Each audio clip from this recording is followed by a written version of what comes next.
3 seconds. Sir, I rise to support the demands that have been placed before the House by the Home Minister. Sir, I need not remind the House that this year the Home Ministry's demands are being discussed in a context which can be described as almost unexampled.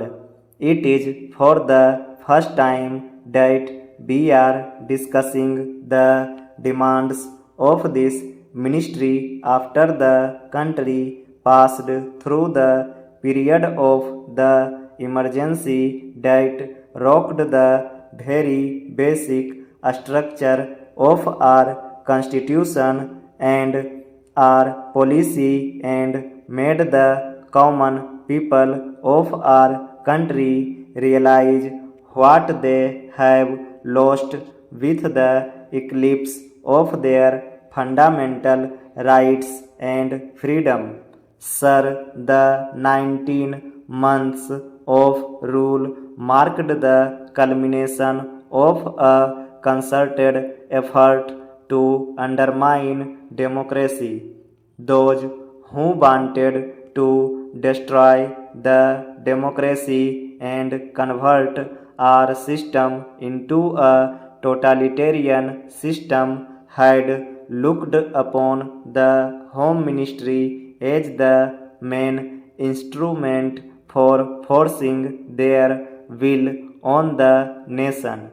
They wanted to substitute the rule of law with a reign of terror to place individuals above the law to provide immunity to those whom the group liked and to harass all those who were looked upon as dangerous to the monopoly of power that the extra constitutional caucus wanted to preserve.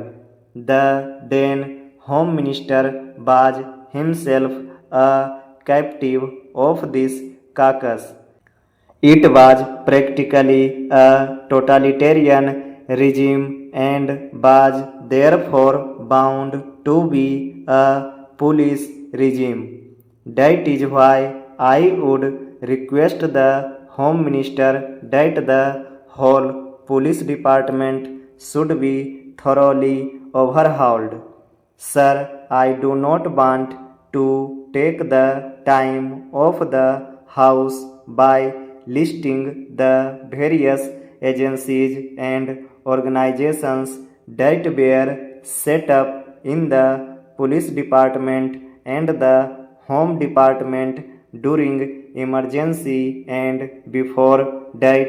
I also do not want to take the time of the House in describing the fabulous amounts of money that had been placed at the disposal of RA and other agencies, but I would only request the Home Minister to go into these things and ensure that such things do not happen in future.